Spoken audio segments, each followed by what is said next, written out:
Esta predicación me ha pasado algo que ya me ha pasado más de una vez. Y es que la primera vez que prediqué sobre este texto fue hace unos 15 años más o menos.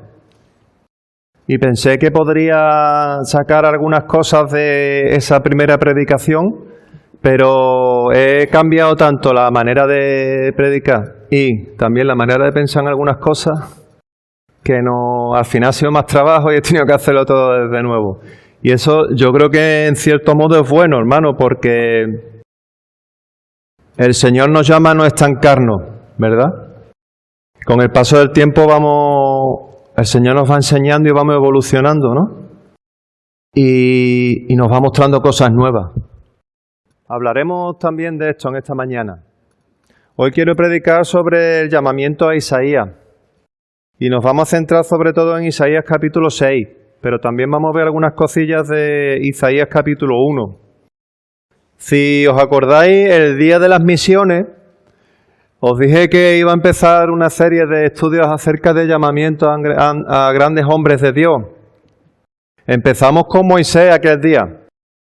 Y luego también, al siguiente día, estuvimos viendo cosas acerca del llamamiento a Jeremías. Y aunque les tocó vivir una época y unas circunstancias diferentes, sí que tenían cosas en común. Tenían cosas en común porque los dos, tanto Moisés como Jeremías, tuvieron miedo de aceptar el llamamiento de Dios. Los dos se dieron cuenta de que la tarea que el Señor les estaba encomendando era difícil y podemos decir que a los dos les vino grande la situación. E intentaron, entre comillas, escurrir el bulto y decirle al Señor, no, Señor, búscate a otro. Moisés decía, no, yo no sé hablar, yo no sé hablar, búscate a otro, que sepa hablar mejor que yo. Y Jeremías decía, no, Señor, si yo soy como un niño, yo soy un niño, yo no pinto nada. Pero el Señor tenía un plan para ellos. Y tuvo una conversación con ellos en la que fue supliendo sus necesidades, fue apagando sus inquietudes y les preparó para que fueran grandes hombres de Dios. No porque ellos fueran grandes, sino porque Dios, que era el que les enviaba, era grande. Pues hoy nos vamos a detener en el profeta Isaías. Hay muchos ejemplos en la palabra de Dios de llamamientos, pero me quiero centrar en este porque esta vez la historia es bien diferente. Es verdad que igual que pasa con Moisés y con Jeremías, hay una conversación entre el profeta y el Señor, de la que vamos a aprender muchas cosas. Pero también es verdad que a Isaías le tocó vivir una época muy complicada, muy parecida a la que le tocó vivir a Jeremías, casi idéntica, y sin embargo la actitud que mantuvo Isaías es radicalmente opuesta. Si la actitud que tuvo Moisés y Jeremías era, entre comillas, un manual práctico de lo que no había que hacer cuando Dios te llama, la actitud que tuvo Isaías es un manual práctico de lo que sí hay que hacer cuando Dios te llama. Y después veremos el porqué. Vamos a comenzar haciendo la lectura que está en Isaías capítulo 6. Dice así la palabra del Señor.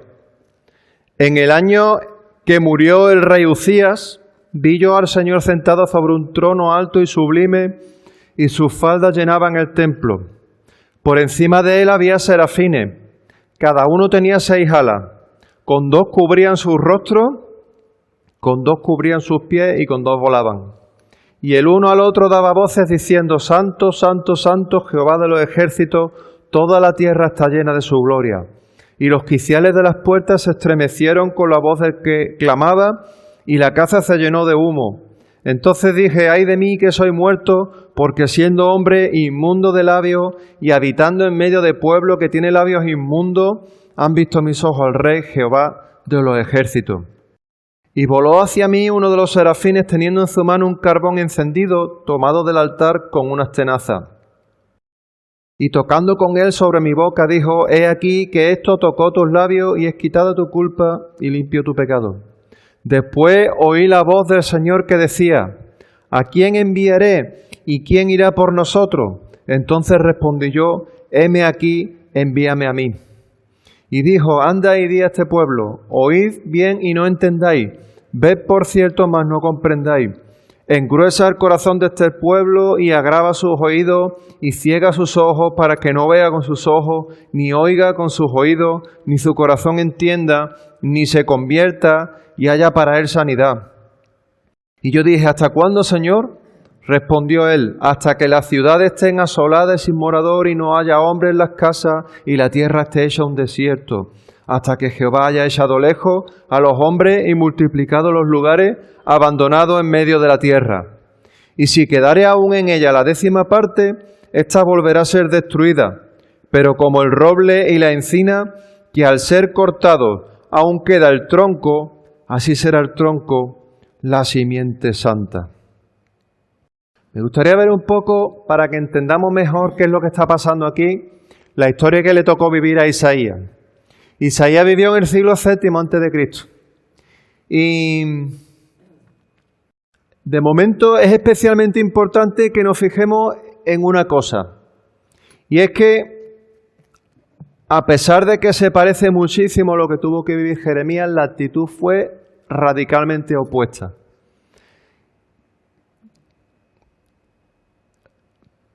Ser un auténtico hombre de Dios en los tiempos de Isaías era complicadísimo, hermano. Complicadísimo, porque ni en el aspecto religioso ni en el social la cosa era fácil para un creyente. El profeta vivió en una época en la que el pueblo de Dios estaba dividido en 2 reinos, el reino de Judá y el reino de Israel, y él profetizó en Judá a lo largo del reinado de 4 reyes que eran Uzías, Jotam, Acaz y Ezequías. Judá estaba continuamente en guerra con los asirios que estaban al norte y también tuvo problemas con los egipcios que estaban al sur, pero es que también tuvo problemas con el reino de Israel, con sus propios hermanos. Y tenían que vivir continuamente con miedo porque los asirios también estaban en guerra con los egipcios y ellos estaban en medio. Y al final pasó pues lo que tenía que pasar, que como a los asirios les interesaba pasar por Israel para invadir Egipto, pues acabó invadiendo Israel y llenándolo de asirios. Así que Israel estaba en un problema gordo, porque se vio peleado con sus propios hermanos, en guerra con los del norte, en guerra con los del sur, invadidos por un pueblo enemigo, y encima, en esa situación, el pueblo, en vez de pedir ayuda a Dios, se rebeló todavía más, le dio la espalda y siguió sin querer saber nada del Señor. Y mira lo que dice en el capítulo 1, versículo 4. Dice que se volvieron atrás. Dice que habían llegado a un estado espiritual tan malo que en el versículo 6 del capítulo 1 dice que desde la planta del pie hasta la cabeza no hay en él cosa sana. ¿Te ha pasado alguna vez que has tenido una cosa tan sucia que has decidido tirarla a la basura porque no había manera de lavarla? A mí me pasa eso con el trapo que uso para mirar el aceite del coche. No lo lavo. Llega el momento en que digo, esto no tiene remedio, a la basura. Pues esa era la situación del pueblo de Israel. Desde la planta del pie hasta la cabeza no había en él cosa sana. Estaba que no había por dónde cogerlo de lo sucio que estaba. Y esa es la situación que le tocó vivir a Isaías. Dice la Escritura que Uzías y Jotam hicieron lo correcto delante de Dios, pero ni siquiera ellos pudieron hacer que Israel volviese a mirar a Dios. ¿Os acordáis ese libro de Ricardo Hussey que trajo aquí una vez, Hora de volver a Dios? Los israelitas se negaron a ello, hermano. El pueblo seguía adorando a los dioses paganos. Ezequías, el rey Ezequías, fue el único que, se esforzó en derribar los altares paganos. Hasta ese punto llegaba la oscuridad en su corazón. Pero aún había más, hermano, porque vemos que el rey Acaz llegó incluso a ofrecer a su hijo un sacrificio al dios Moloc. ¿Sabéis quién era el dios Moloc? El dios Moloc era de bronce y tenía los brazos así. Entonces los padres cogían a los niños, ponían al dios al rojo vivo y colocaban a los niños encima de los brazos del dios Moloc para que se quemaran vivos. Eso es lo que hizo el rey Acaz. Lo podéis ver en 2 de Reyes capítulo 16, versículo 3. Y también hacían dos cosas más que nos sonarán mucho, porque es lo mismo que está pasando prácticamente en la puerta de nuestra casa. Dice que en capítulo 1, versículo 23, que la gente rica se dedicaba a robar y a sobornar a los pobres.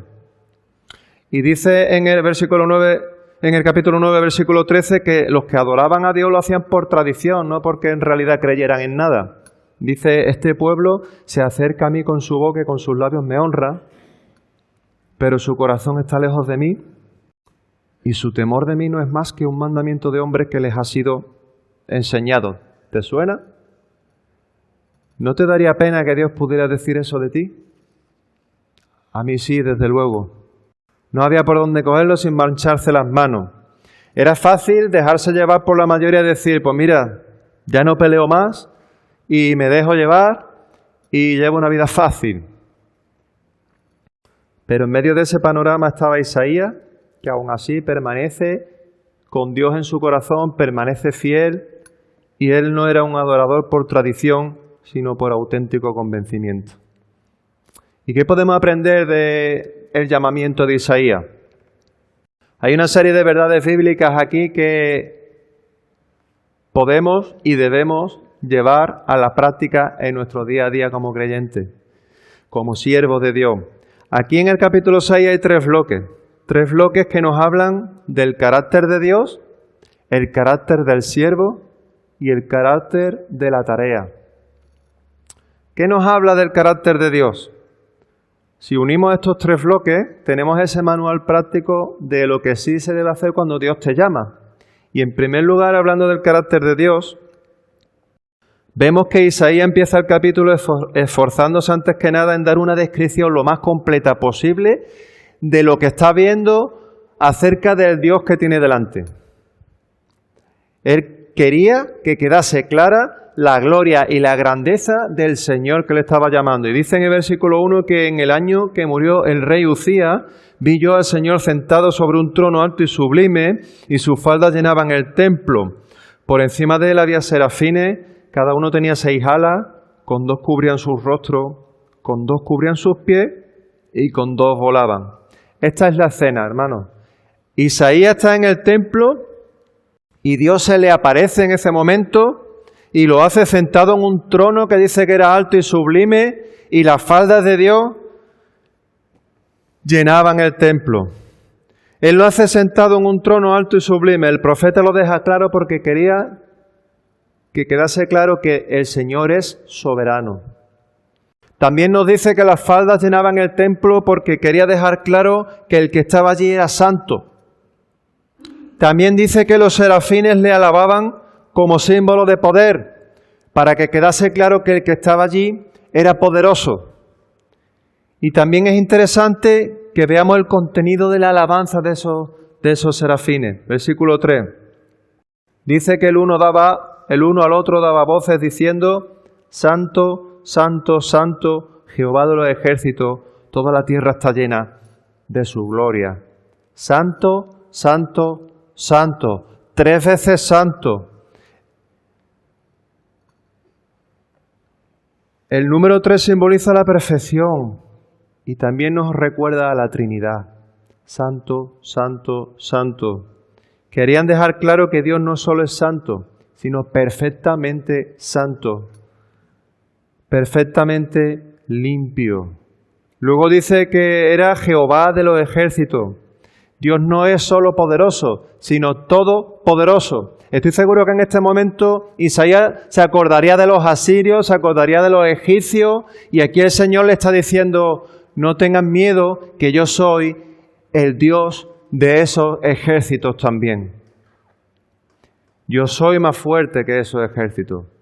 Y luego dice, toda la tierra está llena de su gloria, incluyendo la tierra de los asirios, la tierra de los egipcios y la tierra de Israel, a pesar de que Israel se había vuelto atrás.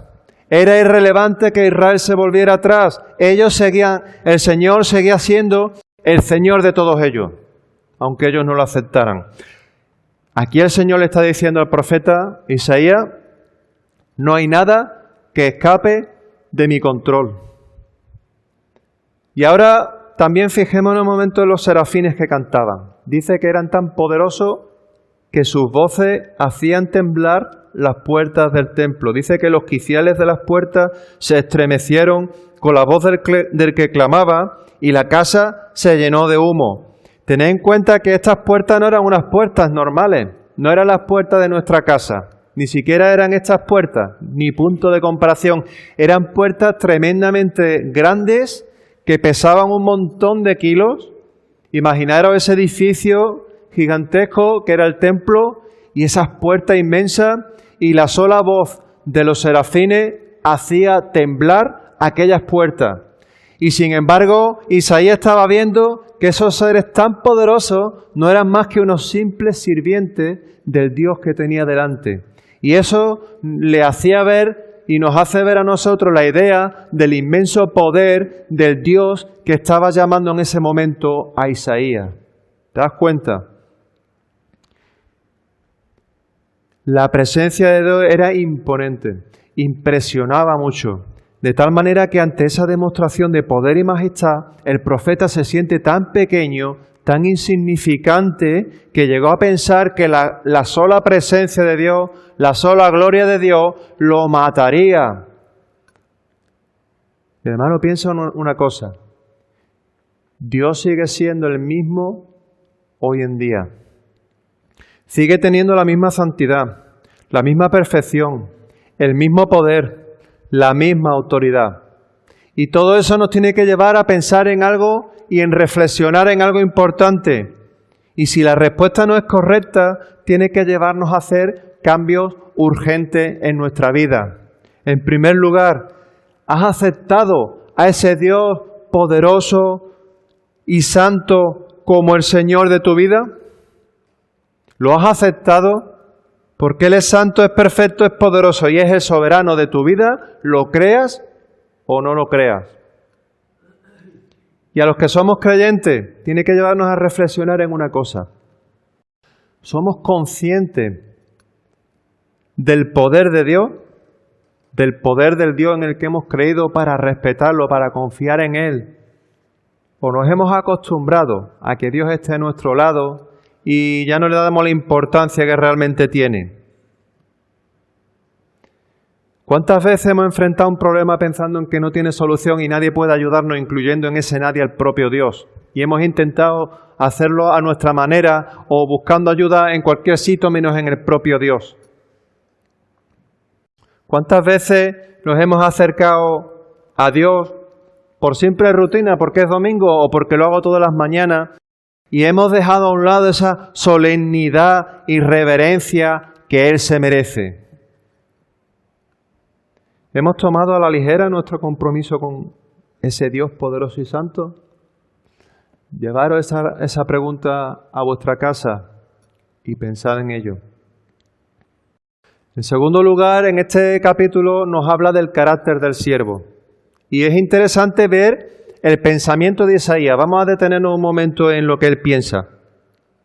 Dice el versículo 5, entonces dije, ay de mí que soy muerto, porque siendo hombre inmundo de labios y habitando en medio de pueblo que tiene labios inmundos, han visto mis ojos al Rey Jehová de los ejércitos.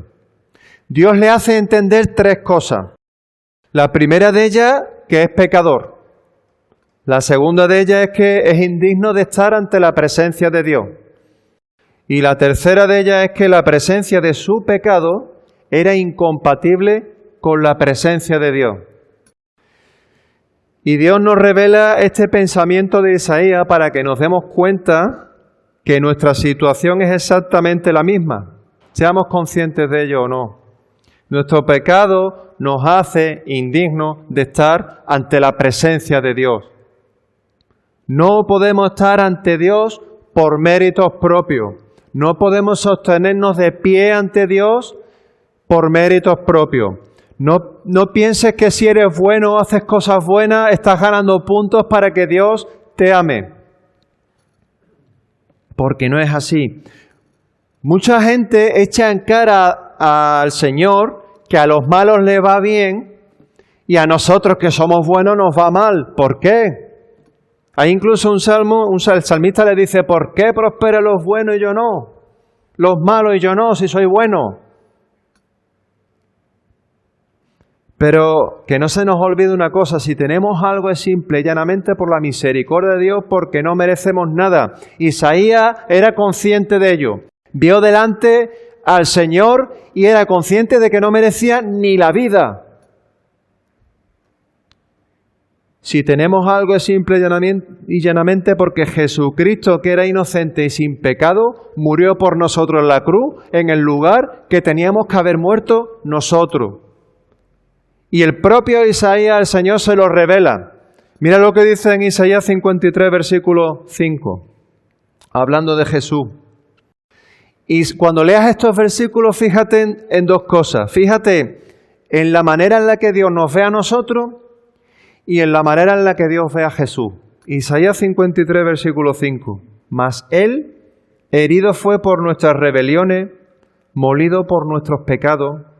El castigo de nuestra paz fue sobre Él, y por su llaga fuimos nosotros curados.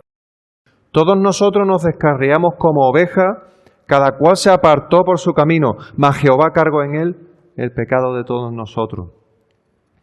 Escucha esto si no crees en Dios porque es importante. Los versículos que acabamos de leer dicen que si no has aceptado a Jesús como tu Salvador, Dios te ve como un rebelde, como un pecador, como alguien que no está en paz con Él, como un enfermo y como un descarriado. La verdad es que Dios no nos pone en muy buena situación, ¿verdad? Pero hay un pero aquí. Y es que dice que si aceptas a Jesús como tu Salvador, la situación cambia radicalmente, porque aquí dice que Él cargó con tu rebeldía, con tu pecado, con tu enfermedad y con tu deuda para hacerte hijo de Dios. Por eso no podemos hacer otra cosa más que pedir perdón al Señor por nuestros pecados, servirle con gozo y darle gracias por lo que tenemos, aunque no tengamos todo lo que queremos. Isaías era consciente de que no merecía nada, ni la vida, pero él no se revela ante Dios, sino que se postra ante Dios. Se postra ante Dios, se humilla y reconoce su grandeza. No nos enfademos con Dios porque tenemos menos de lo que creemos que merecemos, sino démosle gracias a Dios por lo que tenemos, porque ni ese poco nos merecemos. Por otro lado, vemos que antes de ser enviado a la misión, el Señor prepara al profeta. Lo vemos en el versículo 6 y 7. El Señor prepara al profeta limpiando sus pecados. Dice el versículo 6, y voló hacia mí uno de los serafines, teniendo en su mano un carbón encendido tomado del altar con unas tenazas. Y tocando con él sobre mi boca, dijo, he aquí que esto tocó tus labios, y es quitada tu culpa y limpio tu pecado. Esa fue la respuesta del Señor a aquella reacción humilde y sincera del profeta Isaías. El Señor le hizo ver que era indigno. El profeta pensó que iba a morir, pero se equivocó. Se equivocó. En lugar de eso, Dios le preparó quitando de en medio el obstáculo del pecado que le impedía acercarse al Señor dignamente, porque el Señor tenía una tarea para él. El Señor tocó sus labios y le limpió porque quería que esos labios fueran un instrumento del Señor para predicar su palabra. Le preparó para que el resto de su vida fuera un buen siervo útil y de bendición. Hermano, ¿has pensado alguna vez que no estás capacitado, que no sirves para ciertas cosas y has terminado por no hacerlas? Yo no sirvo para evangelizar porque yo no sé hablar, me da corte. Yo ya no tengo edad, o aún no tengo edad. Yo no tengo fuerza, yo no tengo tiempo, yo no tengo dinero, yo no tengo ganas, yo no estoy de acuerdo. Isaías respondió ante el Dios poderoso y misericordioso, ofreciéndose para cualquier cosa que hiciera falta. Versículo 8. Después oí la voz del Señor que decía, ¿a quién enviaré y quién irá por nosotros? Entonces respondí yo, heme aquí, envíame a mí. Se podría decir que Isaías se tiró a la piscina. Le firmó una carta en blanco al Señor, sin dudarlo, para que en él escribiese lo que quisiera. Porque fíjate en una cosa, le dice el Señor qué es lo que le qué misión le va a encomendar. ¿Le da algún detalle? ¿Le dice en este momento algo? No. Me recordó al cuartel, cuando estábamos formados y pedían un voluntario. Y no te decían para qué. Eso le decíamos nosotros la tarea sorpresa. Un voluntario, sí, pero espérate, ¿para qué? Y nadie se presentaba voluntario, claro, y al final era lo que decíamos el voluntario de o tú. ¿Eres voluntario? No, yo no, sí, tú. Hermano, eso en la iglesia no funciona así. ¿A quién enviaré? ¿Y quién irá por nosotros? Heme aquí, envíame a mí. El Señor le movió a hacer eso. La misericordia de Dios, la imagen de la majestad y potencia del Señor, era suficiente para que Isaías dijera, heme aquí, envíame a mí. O como dicen en otras traducciones, aquí estoy yo, envíame a mí. No necesitaba saber detalles de la tarea. Era suficiente para él conocer quién era el que le enviaba esa tarea. Le dio confianza, le dio la suficiente confianza como para decir, Señor, confío plenamente en mí, mándame lo que quiera. ¿Haríamos nosotros eso hoy en día, hermano? Mándame lo que quiera. Cuando prediqué por primera vez de este texto hace unos 15 años, y lo hablábamos también el jueves, no sé si me hubiera ofrecido para lo mismo, sabiendo lo que sé ahora. ¿Hubieras hecho lo que has hecho para el Señor sabiendo lo que ibas a pasar después? Muchas veces, por no decir siempre, el Señor no te revela toda la verdad porque no necesitas saber toda la verdad. ¿Quién irá por nosotros? No necesitas saber nada más, solo necesitas saber que el Señor te envía. Y la respuesta correcta es, heme aquí, envíame a mí. Aquí estoy yo, mándame a mí. Y aquí en tercer lugar nos habla del carácter de la tarea. Y esa tarea, hermanos, vemos que era complicadísima, era terrible. Versículo 13. Versículos 10 al 13. Engruesa el corazón de este pueblo y agrava sus oídos y ciega sus ojos para que no vea con sus ojos, ni oiga con sus oídos, ni su corazón entienda, ni se convierta y haya para él sanidad. O sea, vas a hablar y no te van a querer escuchar. No te van a querer ni ver. Ciega sus ojos. No te van a entender. No se van a convertir. ¿Te has desanimado alguna vez, hermano, predicando la palabra, viendo que nadie se convierte? Esto es lo que le iba a pasar a Isaías. Ni haya para él sanidad. No iba a haber fruto. Y aquí Isaías le dice, y yo dije, ¿hasta cuándo, Señor? Y respondió él, hasta que las ciudades estén asoladas y sin morador y no haya hombre en las casas y la tierra esté hecha un desierto, hasta que Jehová haya echado lejos a los hombres y multiplicado los lugares abandonados en medio de la tierra. Es decir, que encima que no te van a hacer caso, no te van a querer escuchar, no te van a querer ni ver, no va a haber fruto ninguno, no se va a convertir nadie. Encima vas a tener que soportar que tu propio pueblo al que tú amas, vas a tener que ver cómo es destruido. Y aquí no sé yo si Isaías estaría pensando, ¿y para qué me ofreció yo a ninguna tarea? ¿Te ofrecerías tú, hermano, a hacer esto?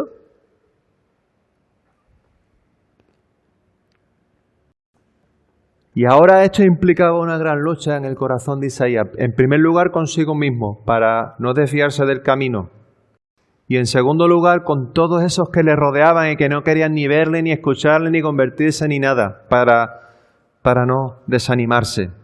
Sin embargo, una vez más en la Biblia nos encontramos con ese pero, ese maravilloso pero, que cambia completamente la historia y que lo tenemos en el versículo 13. Dice, y si quedare aún en ella la 10ª parte, ésta volverá a ser destruida, pero como el roble y la encina, que al ser cortado aún queda el tronco, así será el tronco la simiente santa.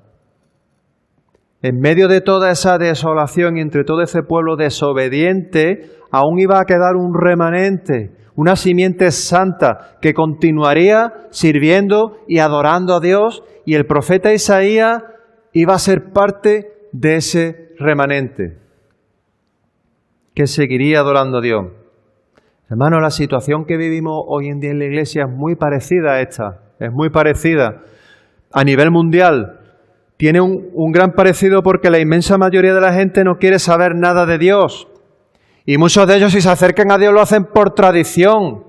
Y no le pidas mucho compromiso porque se acaban marchando y no quieren volver ni a escucharte ni a verte. Muchos dicen ser cristianos, se hacen miembros de una iglesia, pero luego ves que con el tiempo dan un paso atrás y se vuelven al mundo. Que no te sorprenda, porque el propio Dios lo dice en su palabra y lo tiene ya previsto. Él dice en 1 de Pedro 2, 22, que el perro vuelve a su vómito. No es algo nuevo. Lleva pasando 2000 años, hermano. En segundo lugar, vemos que continuamente llegan creencias de otros sitios, de otras culturas, que son auténticas barbaridades a los ojos de Dios y se nos presentan como buenas o inofensivas. Nos machacan continuamente con el tema del aborto, con el modelo de matrimonio y de la mezcla de cristianismo con otras cosas paganas, con otras muchas cosas. Hermano, que tampoco nos preocupe todo esto porque también está previsto en los planes de Dios. El propio Isaías en el capítulo 5 habla de esto en el versículo 20. Y él nos anuncia que en los últimos tiempos a lo malo iban a llamar bueno, a lo bueno malo, a las tinieblas luz y a las luz tinieblas. ¿Sabéis que hace poco en Utah hay algunos colegios en los que han prohibido la Biblia porque dice que es inmoral? Fue increíble, eso la semana pasada salió. Han prohibido la enseñanza de la Biblia en algunos institutos porque dicen que es inmoral. Que no te sorprenda, a la luz la llamarán tiniebla, dice. El mundo va infiltrando su maldad por todos los sitios, incluso de la forma más inocente. Yo me acuerdo una vez que cuando Lidia era más pequeña, que estaba con unas cartas, y digo, ¿y esas cartas? Esto me las regaló una amiga. Digo, a ver, enséñamelas. Y era, no me acuerdo la serie, pero era una serie en la que los personajes eran demoníacos, eran demoníacos.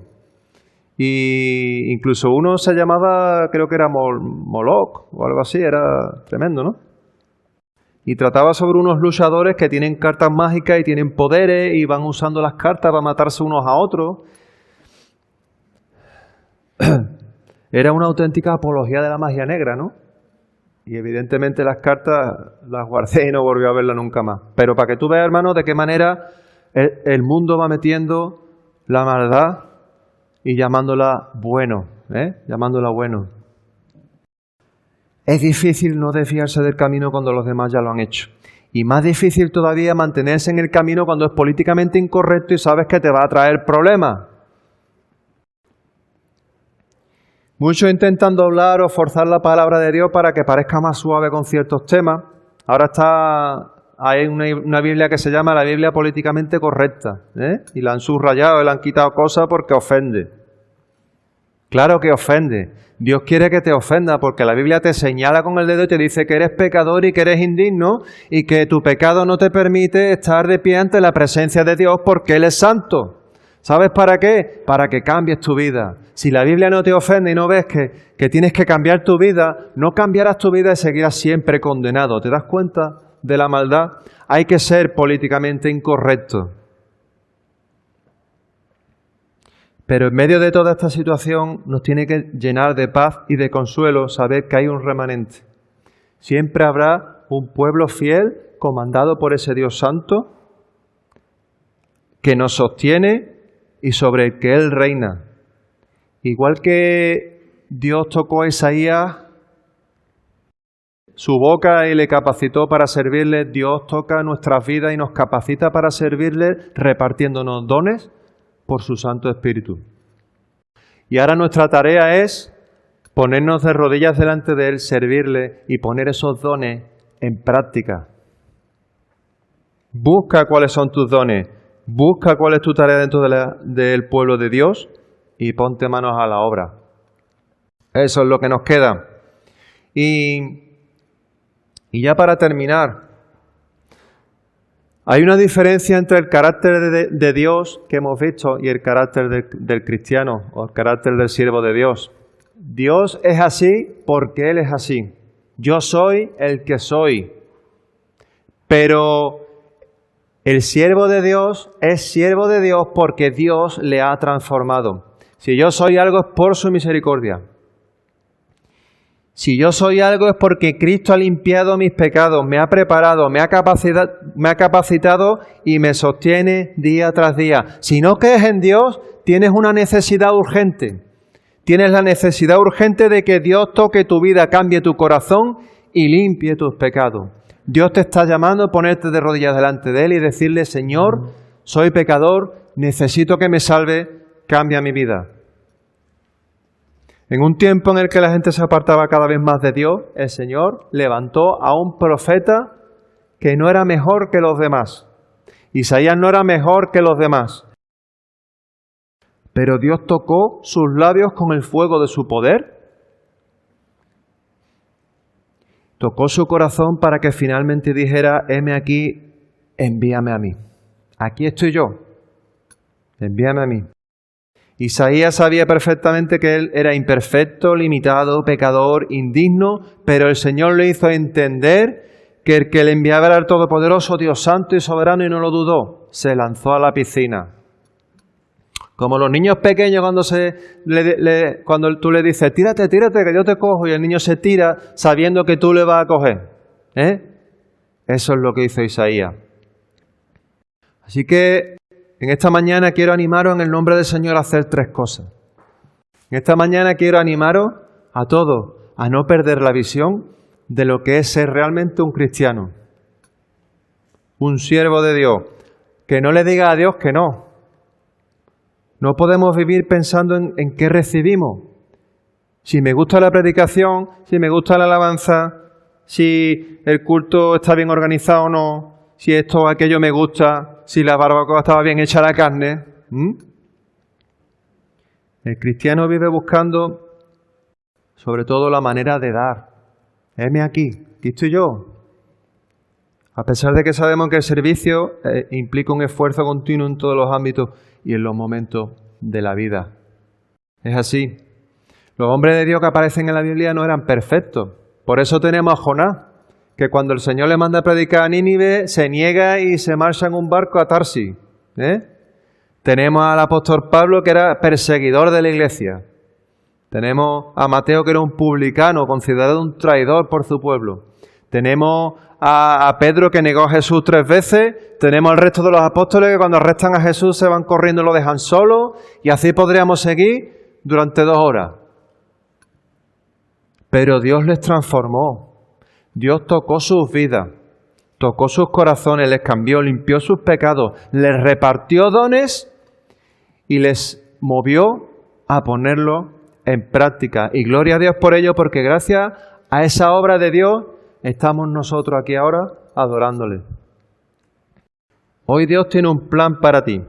Si no eres creyente, Él quiere tomar tus pecados, cargarlos sobre sus hombros, como dice en la profecía que antes hemos visto de Isaías, cargarlos sobre sus hombros y hacerte parte de su pueblo.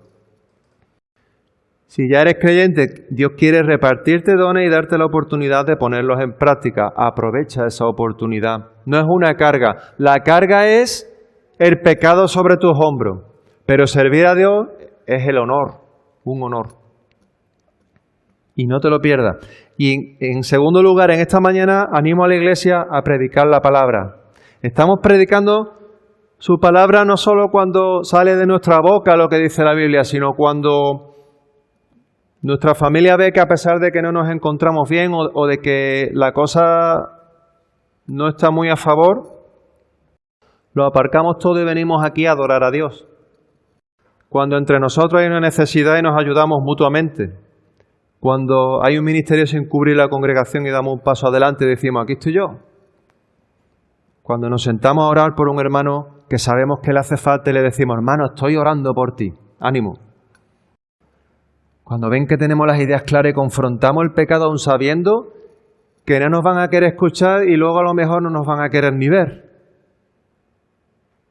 Y en tercer lugar, en esta mañana, animo a todos, seas parte de la iglesia o no, a que en el nombre del Señor busquemos a Dios, que busquemos dar lo mejor para Dios. Como hay una cosa que me gusta mucho del apóstol Pablo, él buscaba dar la excelencia a Dios, la excelencia.